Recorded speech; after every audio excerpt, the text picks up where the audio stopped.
Shalom, shalom, peuple de Dieu. Shalom, shalom, bien-aimés de Dieu.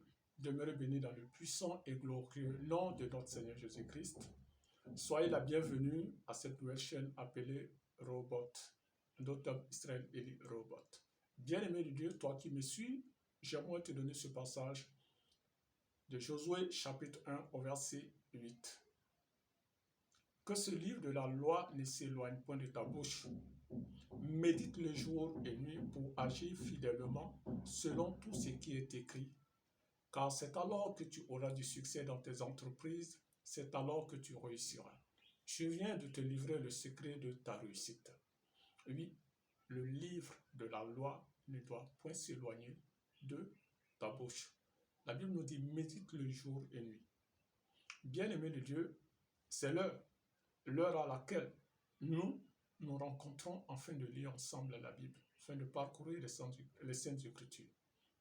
C'est l'heure de lisons ensemble la Bible. Un temps d'étude biblique. Bien-aimés de Dieu, nous avons vu la dernière fois que nous étions dans le livre de Jean, chapitre 1, et on s'était arrêté au verset 25. C'est juste un récapitulatif avant de poursuivre. Bien-aimés de Dieu, nous avons vu la dernière fois que la parole qui nous a été donnée, la parole a été faite chair, elle a habité parmi nous, pleine de grâce et de vérité. Et on nous dit, par la suite, le témoignage de Jean-Baptiste. Oui, les Juifs envoyèrent auprès de Jean-Baptiste des sacrificateurs afin de lui demander qui il est. Et Jean a dit, je ne suis pas le Christ, ni un des prophètes, ni Élie. Pourquoi? Parce que ces personnes ont demandé à Jean, es-tu le Christ? Es-tu un des prophètes ou es-tu Élie? Il a dit, je ne le suis pas. Je ne suis aucun des trois. Et par la suite, c'est ce que nous allons voir aujourd'hui. Mais bien aimés de Dieu, puisque nous avons un enseignant qui est le Saint-Esprit, nous avons un témoin qui est le Saint-Esprit, qui était présent au jour des faits. C'est vrai que la scène s'est passée il y a 2000 ans de cela, mais nous avons un témoin qui s'est passé, un témoin qui était là ce jour-là. Lorsque les pharisiens venaient vers Jean pour lui demander qui il est. Nous avons un témoin. Et ce témoin, c'est le Saint-Esprit. Nous n'allons pas faire recours à une autre personne. Nous allons faire recours au témoin, puis qu'il puisse nous raconter les faits. Oui, pour qu'il puisse nous dire exactement ce qui s'est passé. Et cette personne, c'est qui? C'est le Saint-Esprit. C'est pourquoi, bien-aimés de Dieu, invitons le Saint-Esprit à cette séance afin qu'il nous donne la révélation de sa parole. Pour cela, j'aimerais que nous prions ensemble. Saint-Esprit de Dieu, toi qui es notre Seigneur, toi qui es notre Dieu, toi qui étais là ce jour-là, pendant que ces faits se déroulaient, qui étaient présents, je prie, éternel Dieu, je prie Jésus-Christ, je prie, oh Dieu Tout-Puissant, que tu nous donnes la révélation de ta parole. Donne-nous la révélation de ta parole. Éclaire-nous, Seigneur, au travers des Saintes Écritures, et que ta parole ne revienne point à toi sans effet, sans avoir accompli ta volonté et ton dessein. Au nom puissant et précieux de Jésus-Christ, j'ai prié. Amen. Amen. Amen. Je vois que le témoin est là et il va se glorifier. Il va nous raconter réellement les faits qui se sont passés. Bien-aimés de Dieu, nous voyons que la semaine passée, on s'était arrêté au verset 25. Nous allons continuer maintenant la suite. Mais avant que nous ne puissions poursuivre la suite, nous allons commencer là où on s'était arrêté, au verset 25. Je lis. Il lui fit encore cette question. Pourquoi donc baptises-tu si tu n'es pas le Christ, ni Élie, ni le prophète? Vous voyez, pour dire que ces personnes voyaient que Jean avait de la renommée. Ces personnes voyaient qu'il y a toute une influence de foule qui était avec Jean. Et cela a suscité la jalousie. Ces personnes, ces sacrificateurs étaient jaloux puisqu'ils voyaient Jean faisait la une des journaux. Jean était la une des journaux, il avait la renommée. Tout le monde allait vers lui. Et donc ces personnes étaient jaloux. Ils venaient maintenant pour dire, mais pourquoi? Pourquoi tu baptises, tu n'es pas le Christ? Pourquoi tu n'es pas le Christ? Pourquoi tu n'es pas Élie? Pourquoi tu n'es pas le prophète et que tu baptises? Voici ce que Jean va donner comme réponse. Jean leur répondit, c'est bien vrai, c'est bon, je baptise, mais moi, il dit, Jean dit ici, moi, je baptise d'eau. C'est vrai que moi, je viens pour baptiser d'eau. Je baptise d'eau. Mais au milieu de vous, pour dire au milieu de vous, il y a quelqu'un que vous ne connaissez pas. Et au milieu de vous, il y a quelqu'un que vous ne connaissez pas, qui vient après moi. Pour dire, lui, il vient après moi. Je ne suis pas digne, moi que vous voyez là. Ayant la renommée, je fais la une des journaux. C'est vrai, mais sachez que je ne suis pas digne de délier la courroie de ses souliers. Moi, Jean-Baptiste, que vous voyez comme étant un grand à vos yeux, et il y a toute une foule qui est à mon service qui me suit. Sachez que je ne suis pas digne de délier la courroie de ses souliers. La courroie de ces deux souliers de celui qui va venir. Et là, il parle du Christ. Je continue au verset 28. On nous dit que ces choses se passèrent à Béthanie, au-delà du Jourdain, où Jean baptisait. Au verset 29, on nous dit le lendemain, pour dire le lendemain de ces faits, le lendemain du fait que les Juifs envoyaient les pharisiens pour qu'ils puissent demander à Jean pourquoi il baptise. C'était le lendemain de cette conversation, le lendemain de la conversation. Le lendemain, il vit Jésus venant à lui. Il dit, pour dire le lendemain, Jean-Baptiste étant au Jourdain, a vu Jésus venant à lui. Et de là, Dieu l'a dit, voici, c'est cet homme le Messie, c'est cet homme le Christ. Et Jean maintenant dit, puisque Jean ne connaissait pas encore le Christ, il connaissait Jésus, mais il ne connaissait pas Christ, puisque Jésus était un de ses cousins. Jésus était un de ses cousins. Il connaissait Jésus comme fils de Marie, comme fils de, je dirais, Joseph, mais il ne connaissait pas Jésus comme le Christ. Et je continue, il dit, voici, c'est lorsque Jésus est venu dans le Jourdain que l'Esprit de Dieu l'a dit, voici l'agneau de Dieu. Voici celui pour qui tu es venu pour baptiser. Je continue. Le lendemain, il vit Jésus venant à lui. Il dit, voici l'agneau de Dieu qui ôte le péché du monde. Pour dire, voici l'agneau que Dieu a pour ôter le péché du monde. Pour dire, Dieu a un agneau. Le monde, dans sa souillure, dans son péché, il fallait qu'il ait un agneau pour ôter ce péché-là. Il fallait qu'il ait un agneau pour être un sacrifice pour effacer le péché du monde. Ce n'est pas dit qu'il n'y a pas eu de sacrifices, mais tous ces sacrifices qui se faisaient dans le passé étaient des sacrifices de boucs et de taureaux, et ces sacrifices ne faisaient que couvrir le péché et non effacer. Et donc, il a fallu que Dieu ait un agneau sans tache ni rude pour pouvoir effacer le péché du monde. Et donc Jean dit ici, voici l'agneau de Dieu, pas l'agneau d'un homme pour couvrir le péché, mais l'agneau de Dieu pour effacer le péché. Pour effacer le péché. Il y avait d'autres sacrifices qui se faisaient, mais ces sacrifices ne faisaient que couvrir le péché, et le péché ne faisait que prendre de l'ampleur. Et le monde empruntait le chemin de la perdition. Et Dieu, dans son amour, il a fallu maintenant qu'il donne son fils pour qu'il soit un agneau. Donc quand Jean-Baptiste a vu Jésus, il a dit, voici l'agneau que Dieu a envoyé dans le monde. Voici l'agneau que Dieu a envoyé dans le monde pour sauver le monde du péché. Il parlait cela à ses disciples. Et je continue.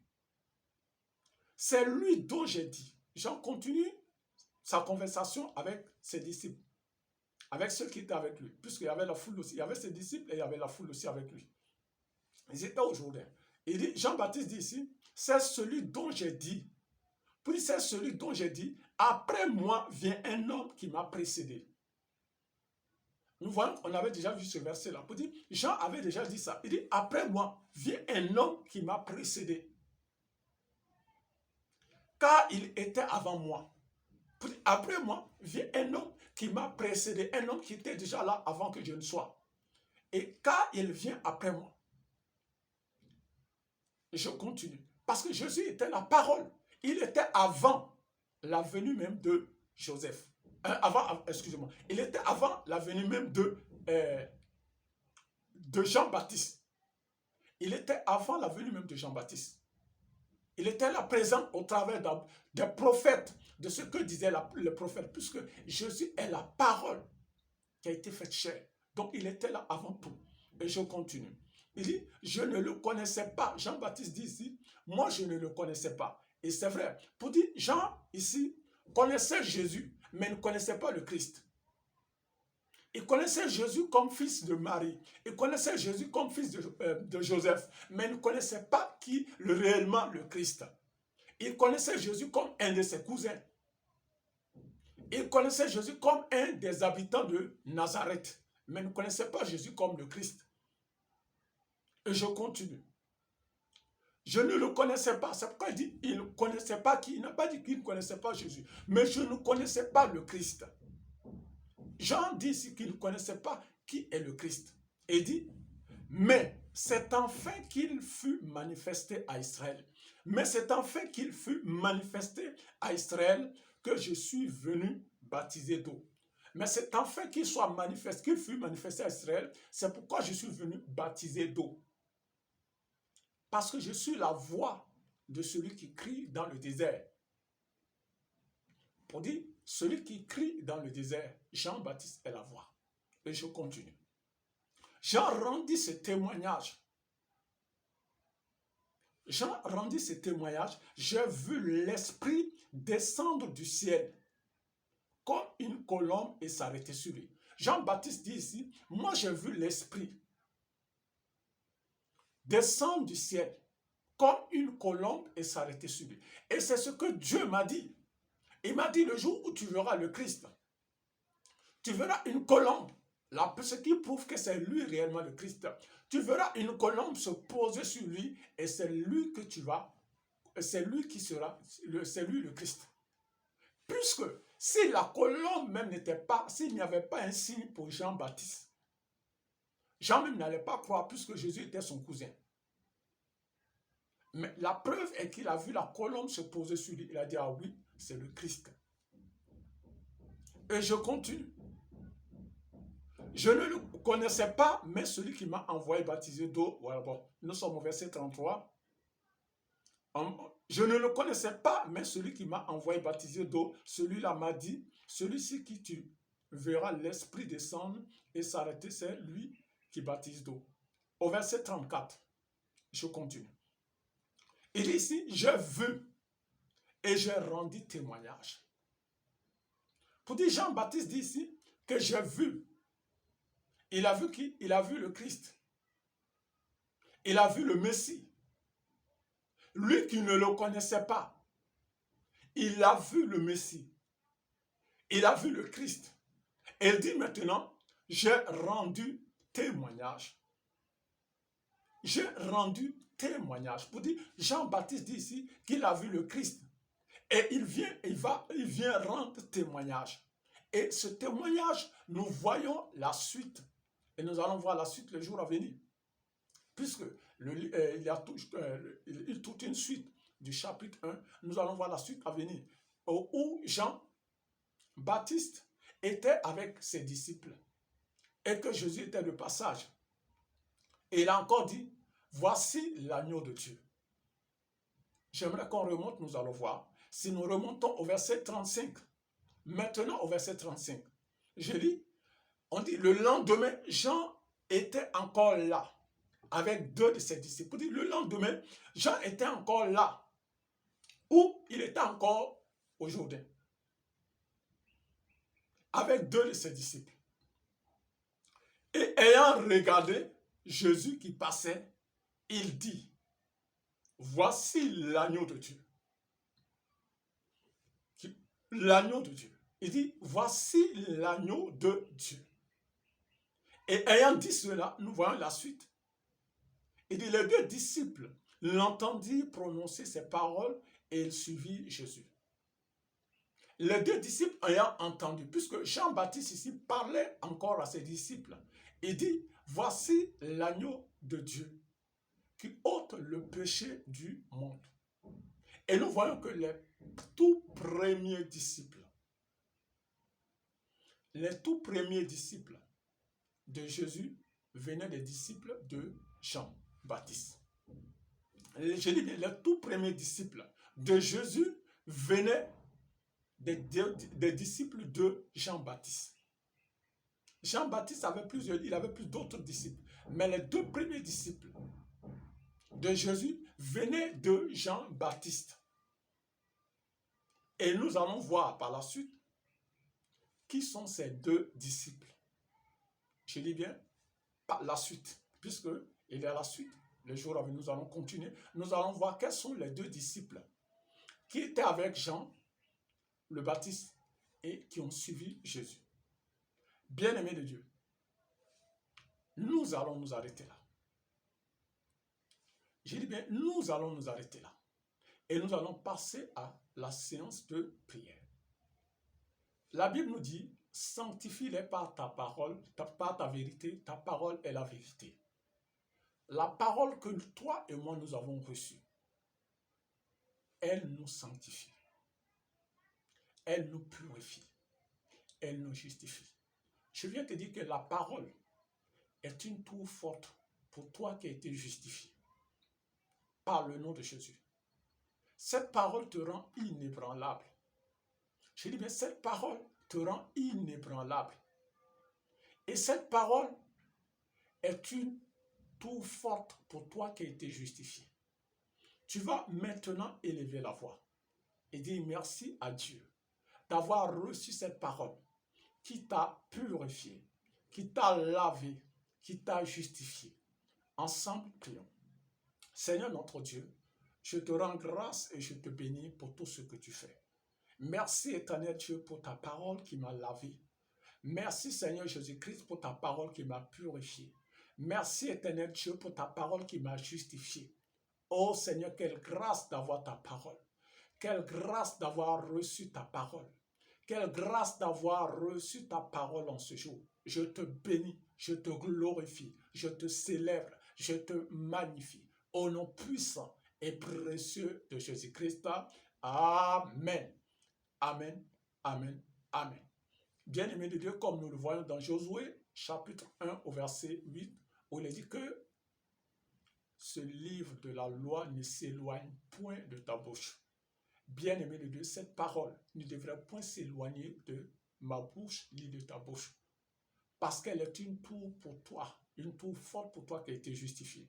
Tu vas répéter après moi. Je serre ta parole, ô Dieu. Je serre ta parole, ô Dieu, dans mon cœur. Répète encore après moi. Je serre ta parole, ô Dieu, dans mon cœur, afin de ne point me détourner contre toi. Je serre ta parole, ô Dieu, dans mon cœur, afin de ne point pécher. Je serre ta parole dans mon cœur, afin de ne point pécher. Au nom puissant et précieux de Jésus-Christ, tu vas encore répéter après moi. Ô Dieu, que ta parole soit gravée dans mon cœur. Ô Dieu, répète après moi. Ô Dieu, que cette parole que j'ai reçue en ce jour, que cette parole que j'ai reçue en ce jour soit gravée dans mon cœur. Que ta parole, Seigneur, soit gravée dans mon cœur. Au nom puissant et précieux de Jésus-Christ. Et que je ne m'éloigne point de tes commandements. Et que je ne m'éloigne point de tes commandements. Répète encore après moi. Et que je ne m'éloigne point de tes commandements. Bien-aimé de Dieu, lorsque nous lisons Matthieu 26 au verset 41, la Bible nous dit veillez et priez. La chair est faible, mais l'esprit est bien disposé. Veillez et priez. Nous devons veiller à quoi? Veiller à ce que nous demeurons dans les voies de Dieu. Nous devons veiller à demeurer constamment, permanemment dans la parole. Nous devons veiller. Il dit bien veiller et prier. Nous devons veiller à ce que les lois de Dieu soient gravées dans nos cœurs. Et de là, nous prions. Et lorsque nous prions, la prière fervente du juste a une grande efficacité. C'est pourquoi, bien-aimés de Dieu, dans nos prières, nous ne devons en aucun jour négliger la parole. Elle doit être la base, elle doit être la fondation. Parce que la Bible nous dit, dans Jean 15 au verset 7, si vous demeurez en moi et que mes paroles demeurent en vous, demandez ce dont vous avez besoin et cela vous sera accordé. Oui, demandez ce dont vous avez besoin et cela vous sera accordé. Tu vas encore répéter après moi. Oh Seigneur Dieu, qu'au travers de ta parole, que je puisse trouver refuge. Oh Seigneur, que je puisse trouver refuge en ta parole. Je crie à toi, Seigneur Jésus-Christ, que je puisse trouver refuge en ta parole. Répète encore après moi. Seigneur, que je puisse trouver refuge en ta parole. Oh Seigneur Jésus-Christ, que ta parole soit un refuge pour moi, qui a été justifié au nom puissant et précieux de Jésus-Christ. Éternel Dieu, que ta parole éclaire mes ténèbres, que ta parole éclaire mes ténèbres, que toute forme de ténèbres dans ma vie soit envahie par ta parole, qui est la lumière. Répète encore après. Que toute forme de ténèbres, dans ma vie soit envahie par ta parole. Que toute forme de ténèbres dans ma vie soit envahie par cette parole que je viens de recevoir, qui est la lumière, qui éclaire mon être tout entier. Au nom puissant et précieux de Jésus-Christ, que cette parole éclaire mon âme. Répète après moi. Que cette parole que j'ai reçue en ce matin éclaire mon âme et mon esprit. Au nom puissant et précieux de Jésus-Christ. Répète après moi. Au travers de la parole, mon âme est éclairée. Au travers de la parole, mon âme est éclairée. Au travers de la parole, mon âme est éclairée. Au travers de la parole que je viens de recevoir, je demeure ferme. Que cette parole éclaire mon âme et mon esprit. Au nom puissant et précieux de Jésus-Christ, tu vas parler à toute forme de ténèbres. Je parle maintenant à toute forme de ténèbres. Ténèbres, éloignez-vous de ma vie. Mon âme est éclairée. Mon âme est éclairée. Mon âme est éclairée par la parole au nom puissant et précieux de Jésus-Christ. Tu vas encore répéter après moi. Il est écrit dans Jérémie 23 au verset 29 que ma parole n'est-elle pas comme un feu, un marteau qui brûle le roc. Seigneur Dieu, que ta parole qui est un feu dévorant, brûle en moi. Répète encore après. Que ta parole que j'ai reçue, qui est un feu dévorant, brûle en moi. Que ta parole brûle en moi, afin de faire de moi une flamme vivante. Maloraba. Répète encore après. Éternel Dieu, que ta parole qui est un feu dévorant brûle en moi, afin de consumer tout corps étranger qui ne glorifie pas ton nom. Que cette flamme divine fait de mon âme et de mon esprit un feu dévorant, que ta parole, répète encore après moi, que ta parole qui est un feu dévorant, fait de mon âme et de mon esprit un feu dévorant. Que ta parole, qui est un feu dévorant, fait de mon âme et de mon esprit un feu dévorant, afin de dévorer tout ce qui ne glorifie pas ton nom.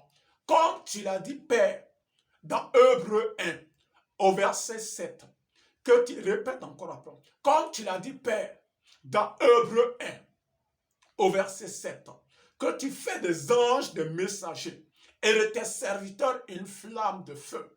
Je déclare, et tu peux dire ton nom maintenant, je déclare que moi, Israël Élie, tu peux dire ton nom, je suis une flamme de feu, ayant reçu la parole, ayant cru en la parole. Cette parole maintenant brûle en moi et fait de moi, tu peux dire ton nom, moi, Israël Élie, une flamme dévorante, une flamme de feu. Je déclare maintenant que la flamme de feu brûle en moi. Je suis une flamme de feu en face de mes adversaires. Je suis une flamme de feu en face de la maladie. Je suis une flamme de feu. Répète après moi, toi qui es malade. Répète après moi, en face de la maladie. Je suis une flamme de feu en face de mes adversaires. Répète après moi.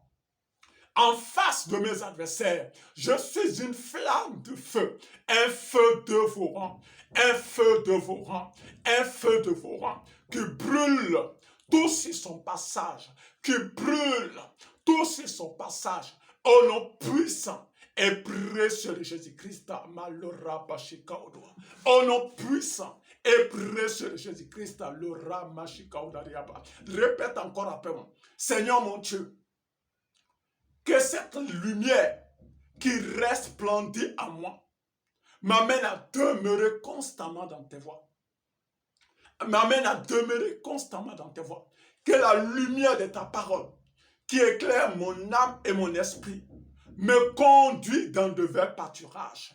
Que cette lumière qui resplendit en moi me conduit dans de verts pâturages. Que cette lumière qui resplendit en moi me conduit maintenant dans de verts pâturages. Je suis appelé à réussir. Je suis appelé à prospérer. Car les lois de l'Éternel, répète après moi, les lois de l'Éternel sont gravées dans mon cœur. Les lois de l'Éternel sont gravées dans mon cœur. Les principes de Dieu sont gravés dans mon cœur. Je suis appelé à réussir. Ma vie est condamnée à la réussite. Ma vie est condamnée. Tu peux dire ton nom. Tu peux dire ton nom. Moi, Israël, ma vie est condamnée, tu peux dire ton nom, à la réussite. Je suis condamné à réussir parce que je demeure dans la parole. Je demeure dans la parole. Et si Christ n'a pas échoué à sa mission, je n'échouerai pas à la mission à laquelle j'ai été appelé. Je n'échouerai pas à l'œuvre à laquelle j'ai été appelé. Répète après moi. Bien-aimé, quelle que soit la fonction que tu exerces, répète après moi. Parce que c'est Dieu qui t'a choisi à cela. Quel que soit ce que tu mènes, c'est Dieu qui t'a choisi à cela. Tu répètes après moi. Je n'échouerai pas dans mes activités. Répète après moi. Je n'échouerai pas dans mes activités. Je n'échouerai pas dans ce que j'entreprends. Parce que je ne suis pas seul. J'ai gravé la parole dans mon cœur. Et cette parole est en moi. Répète après moi. Et cette parole me conduit au jour le jour. Cette parole m'éclaire le jour au jour le jour. Ma vie est éclairée. Ma vie est éclairée. L'échec est banni de ma vie. Le répète après. L'échec est banni de ma vie. Je suis appelé à réussir. Je suis appelé à faire des exploits. Je suis appelé à impacter ma génération. Je suis appelé à impacter ma nation. Je suis appelé, répète après moi, je suis appelé à impacter le monde. Je suis comme une ville, répète après moi. Je suis comme une ville située sur une montagne qui ne peut être cachée. Répète encore après moi, tu peux dire ton nom. Je suis comme une ville située sur une montagne qui ne peut être cachée.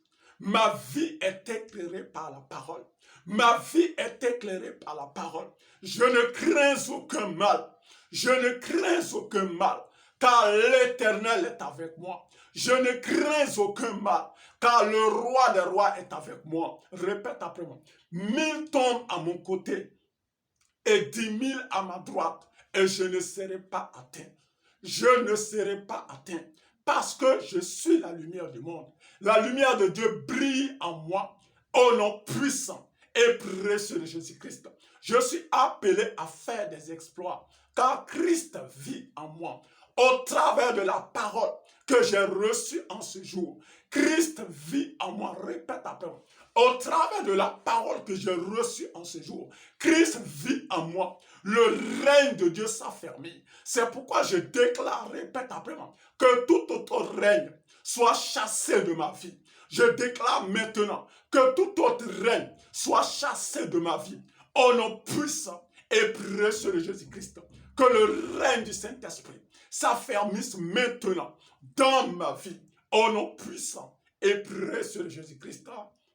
Amen, amen, amen. Tu vas tout simplement lever la main droite et je vais prier pour toi. Lève ta main droite, je vais prier pour toi. Seigneur notre Dieu, je viens te confier tes bien-aimés en qui tu as mis toute ton affection. Tu as dit dans Matthieu 6 au verset 9, lorsque nous devons prier, nous devons dire, notre Père qui es aux cieux, que ton nom soit sanctifié et que ton règne vienne. Je prie, éternel Dieu, je prie Jésus-Christ, que ton règne vienne dans la vie de tes enfants. Que ton règne vienne dans la vie de ceux qui ont reçu cette parole. Que ton règne vienne maintenant. Établis ton règne. Et dans ton règne, tout genou fléchit. Dans ton règne, toute langue confesse que Jésus-Christ est Seigneur. Dans ton règne, tout genou fléchit. Je prie et je déclare maintenant que tous ceux qui n'honorent pas le nom de Dieu fléchissent ce genou dans la vie de ces personnes, afin que le règne de Dieu soit tangible maintenant.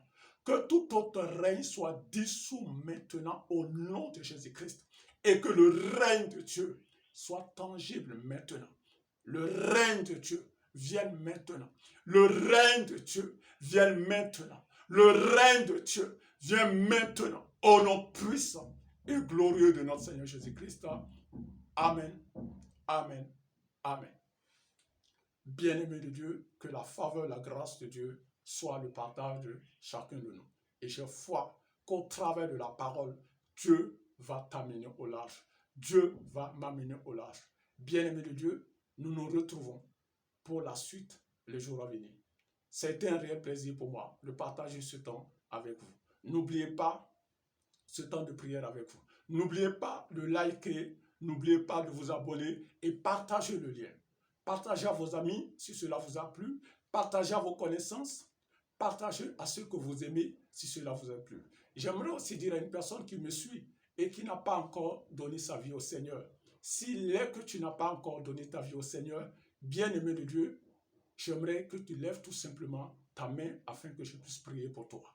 S'il est que tu n'as pas encore donné ta vie au Seigneur, lève ta main, tout simplement, je vais prier pour toi. Seigneur, je voudrais te confier cette personne. Après avoir reçu ta parole, ne s'est pas encore donné entièrement, ne t'a pas encore confessé comme Seigneur Sauveur. Je prie, éternel Dieu, en ce moment, que ton esprit agisse en lui. Que ton esprit agisse en lui, afin qu'il puisse confesser que tu es Seigneur. Qu'il puisse confesser que tu es Seigneur. Toute personne ayant reçu cette parole, ayant entendu cette parole, mais qui ne t'a pas encore confessé comme Seigneur, touche leur cœur en ce moment. Touche leur cœur en ce moment, afin qu'ils donnent leur vie à Christ. Au nom puissant et précieux de Jésus-Christ. Amen. Amen. Amen. C'est un réel plaisir pour moi, bien-aimé de Dieu. Pour celui-là réellement qui aimerait donner sa vie au Seigneur, j'aimerais vous laisser ce contact. À ce contact, tu peux me joindre. S'il est que, après avoir entendu la parole, tu voudrais donner ta vie au Seigneur, tu peux m'appeler à ce numéro, un numéro WhatsApp, 226 78 33 39 96. Je répète, 226 78 33 39 96. À ce numéro, tu peux m'envoyer un message et de là, nous pourrons entamer la procédure par laquelle tu pourras donner ta vie au Seigneur. C'était un réel plaisir pour moi. À bientôt, bien-aimé de Dieu. Shalom.